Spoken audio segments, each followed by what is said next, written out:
사도신경으로 신앙 고백하시도록 하겠습니다. 나는 전능하신 아버지 하나님 천지의 창조주를 믿습니다. 나는 그의 유일하신 아들 우리 주 예수 그리스도를 믿습니다. 그는 성령으로 잉태되어 동정녀 마리아에게서 나시고 본디오 빌라도에게 고난을 받아 십자가에 못 박혀 죽으시고 장사된 지 사흘 만에 죽은 자 가운데서 다시 살아나셨으며 하늘에 오르시어 전능하신 아버지 하나님 우편에 앉아 계시다가 거기로부터 살아있는 자와 죽은 자를 심판하러 오십니다. 나는 성령을 믿으며 거룩한 공교회와 성도의 교제와 죄를 용서받는 것과 몸의 부활과 영생을 믿습니다. 아멘. 찬송가 342장 부르시도록 하겠습니다.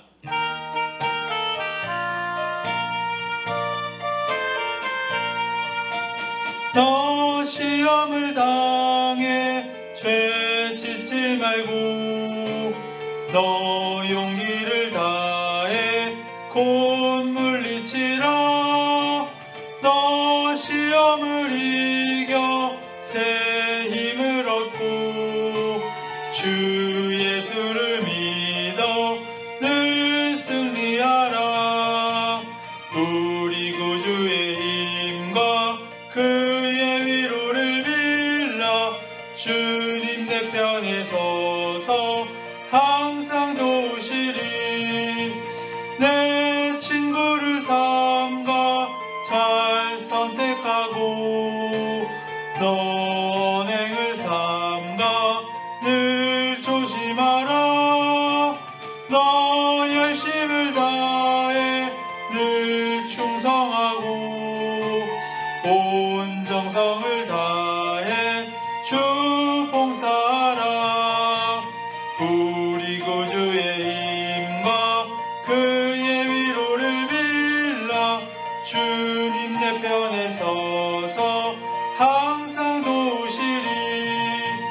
잘 이기는 자는 상 받으리니 너 낙심치 말고 늘 전진하라. 내 구세주 예수 힘 주시리니 주 예수를 믿어 늘 승리하라.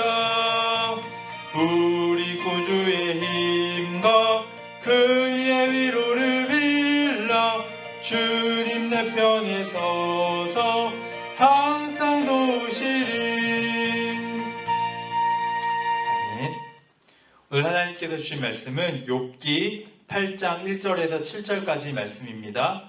욥기 8장 1절에서 7절까지 말씀입니다.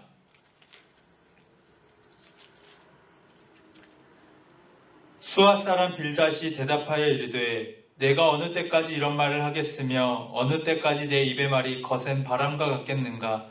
하나님이 어찌 정의를 굽게 하시겠으며 전능하신 이가 어찌 공의를 굽게 하시겠는가. 내 자녀들이 주께 죄를 지었으므로 주께서 그들을 그 죄에 버려두셨나니 내가 만일 하나님을 찾으며 전능하신 이에게 간구하고 또 청결하고 정직하면 반드시 너를 돌보시고 내 의로운 처소를 평안하게 하실 것이라.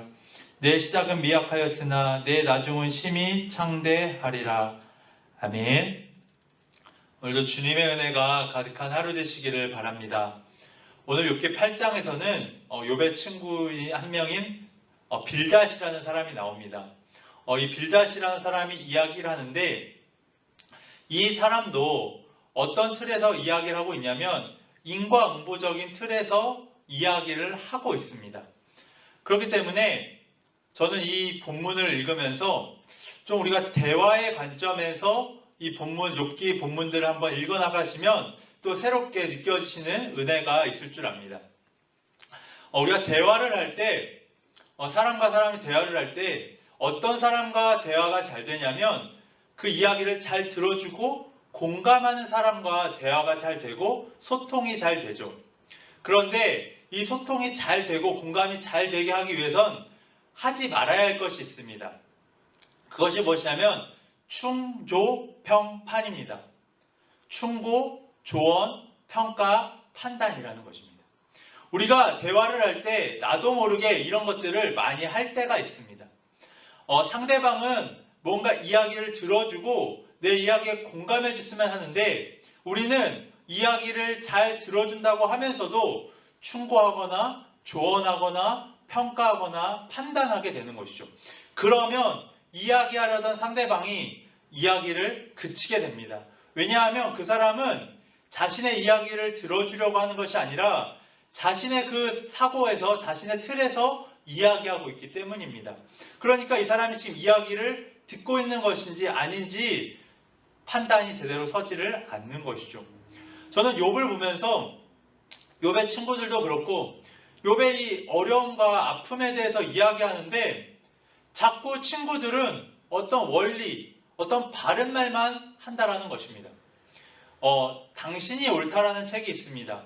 그 책에 보면 충조평판을 하지 말라고 합니다.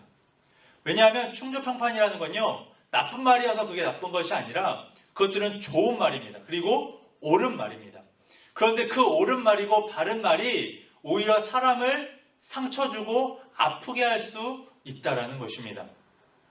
그런 것처럼 이 빌닷 포함한 욥의 친구들은 계속 욥에게 이야기를 하는데 욥의 이야기를 들어주고 욥에 공감하고 어떻게 하면 하나님의 뜻을 찾을 수 있을까 함께 고민하고 나아가는 것이 아니라 욥의 그 모습 앞에 자신들의 그 사고방식, 자신들의 틀로 평가하고 판단하고 이야기하고 있는 것입니다. 그러니까 욥과 욥의 친구들이 이야기하고 있는 것 같지만, 대화하고 있는 것 같지만 전혀 자꾸 자기 할 말만 하고 있는 꼴이 되는 것이죠. 그러니 전혀 대화가 이루어지지 않고 전혀 공감이 일어나고 있지 않은 것입니다. 이 모습을 보시면서 나는 사람들과 대화할 때 또한 내가 이야기를 하고 누군가 이야기를 들어줄 때 혹시 나는 그 사람의 이야기에 공감하고 관심 갖기보다는 오히려 어떤 내 안의 사고방식, 내 안의 틀로 충고하거나 조언하거나 평가하거나 판단하고 있지 않았는가 한번 생각해 보셨으면 좋겠습니다. 그런 식으로 자꾸 대화를 하다 보면 자꾸 대화가 끊기게 되고 대화가 되어지지 않는 것이죠. 그런데 이것을 인지하는 것도 중요하지만 실천하는 것이 굉장히 어렵습니다. 저도 뭔가 이야기를 들었을 때 저도 모르게 판단하는 말, 평가하는 말을 먼저 할 때가 있습니다. 그러면 상대방이 대화를 끊게 되는 것이죠. 그런데요, 이런 대화의 방식이 왜 중요하냐면 사람들과 소통하는 방식이 우리가 하나님과 소통하는 방식과 별반 다르지 않다는 것입니다. 우리가 하나님과 대화하고 하나님께 나아갈 때도 사람들과 대화하는 방식으로 똑같이 우리는 하나님께 나아간다는 것이죠. 그러니 하나님의 뜻을 묻고 하나님의 뜻을 발견하려 하기보다는 내 뜻을 하나님께 관철시키려고 하고 내 뜻이 무언가 이루어지기를, 하나님이 내 뜻대로 하나님이 나를 통해서 일하시는 것이 아니라 내가 기도하고 내가 뜻하는 바가 하나님을 통해서 이루어지기를 우리가 바랄 수도 있다는 것입니다. 오늘 7절은 굉장히 유명한 말씀입니다. 어떤 음식점이나 어떤 사업장에 가면 항상 이 말씀이 있는 것이죠. 내 시작은 미약하으나 그 끝은 창대하리라. 이 말은 틀린 말이 절대 아닙니다. 맞는 말이고 옳은 말이죠. 그런데 지금 상황에서는 이것이 맞지 않는 말입니다. 욥은 지금 이해할 수 없는 그 스스로는 어떤 그 원리로는 이해되지 않는 고난에 빠져 있습니다. 그런데 그 고난 앞에 지금 빌닷은 그 너무나도 수학 공식과 같은 바른 말, 옳은 말을 하고 있는 것이죠. 그랬을 때 욥이 받는 상처와 아픔은 더 커질 수밖에 없고 더 아플 수밖에 없는 것입니다. 혹시 우리도 때로는 내 옆에 힘들고 어려운 사람이 있는데 그 사람 앞에 옳은 말, 바른 말만 하고 있지 않았는가 한번 생각해 보셨으면 좋겠습니다. 옳은 말, 바른 말이 틀린 것이 아니라 그 상황과 맥락 가운데 과연 그 말이 맞는 것인가, 우리가 그것을 고민하며 나아가야 하는 것이죠. 그렇게 우리가 사람과 소통할 때, 우리는 하나님께 나아갈 때도 우리의 뜻을 먼저 하나님 앞에 관철시키려 하기보다는 하나님의 뜻이 무엇인지, 하나님이 이 일을 통해 무엇을 바라고 계신지를 우리가 물으며 나아갈 수 있게 되어지는 것입니다. 그러니 우리가 사람들과 관계하고 사람들과 소통하는 것이 하나님과의 신앙과의 전혀 관계없는 것이 아니라 굉장히 밀접한 관계를 맺고 있다는 것입니다. 이것에 대해서 우리가 아는 것으로 그쳐서는 안 됩니다. 이것을 우리가 삶 속에서 실천하며 나아갈 때 사람들과의 관계가 개선될 뿐만 아니라 우리는 하나님과의 관계가 훨씬 더 좋아지고 훨씬 더 우리에게 막혀 있었거나 묶여 있었던 것들이 풀려지고 열려지는 역사가 일어나게 될 것입니다. 이러한 우리가 대화를 하거나 사람들과 관계할 때 우리의 틀을 그 사람에게 말하려 하기보다 상대방의 이야기를 들어주고 그 사람에게 관심 가져주는 그 태도, 그 모습, 그것을 통해서 하나님께서는 역사하실 것입니다. 가장 가깝게 우리 가족들에게 이러한 것들을 실천하시길 바라고, 함께 일하는 우리 동료들에게, 또한 우리가 만나는 사람들 공동체 안에서 이러한 것들을 실천해 나갈 때 우리가 정말 삶 속에서 그리스도의 향기를 드러내며 살아갈 수 있게 되어지는 것입니다. 우리는 바른 말을 해야 되고 옳은 말을 해야 합니다. 그런데 바른 말과 그 옳은 말을 상황과 맥락에 맞게 할 때 그것은 진정한 의미와 가치를 누리게 되는 것이죠. 우리가 정말 삶 속에서 하나님의 말씀을 실현하고 정말 그 말씀을 전하기 위해선 그 상황과 맥락을 파악하고 말씀을 전하고 이야기하는 것이 굉장히 중요합니다. 그 사람에 대한 아픔과 그런 것은 전혀 공감하지 못한 채 우리의 것만을 주장하고 우리의 것만을 주입하려 하면 다른 사람들, 상대방들은 그 이야기를 듣지 않을 겁니다.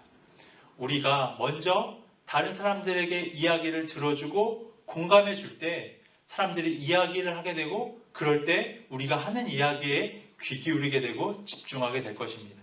그리고 그러한 사람들과의 관계의 모습은 우리와 하나님과의 관계를 더욱더 풍성하게 하고 더욱더 하나님께 나아갈 수 있는 문을 열어줄 것입니다. 오늘 하루를 살아가실 때 혹시 나도 빌닷처럼 정말 욥에게 계속해서 옳은 말 바른 말만을 강요하고 강조했던 것처럼 나도 혹시나 주변 사람들에게 그러고 있진 않은가 한번 생각해 보셨으면 좋겠고, 내가 주변 사람들의 정말 가장 가깝게 되는 가족들, 친구들, 그리고 내 주변 사람들에게 이야기를 들어주고 공감해주는 사람이 될 수 있도록 그것들을 또한 묵상해 보시고 실천해 보시는 오늘 하루가 되시기를 바랍니다. 기도하시도록 하겠습니다. 하나님 아버지, 감사합니다. 하나님께서는 우리를 받아들여 주시고 우리와 날마다 공감하시려고 하시는데, 하나님, 우리는 우리의 것만을 이야기하고 우리의 틀 안에 갇혀 있을 때가 너무나도 많습니다. 하나님, 우리의 틀을 깨게 하시고 상대방에게 공감하게 하시고 상대방과 소통할 수 있는 우리가 되어지게 하여 주셔서 무엇보다 하나님과 소통하게 하시고 우리 주변 사람들과도 이웃들과도 소통이 잘 되는 우리가 될 수 있도록 인도하여 주시옵소서. 이 모든 말씀 예수 그리스도의 이름으로 기도드렸습니다. 아멘.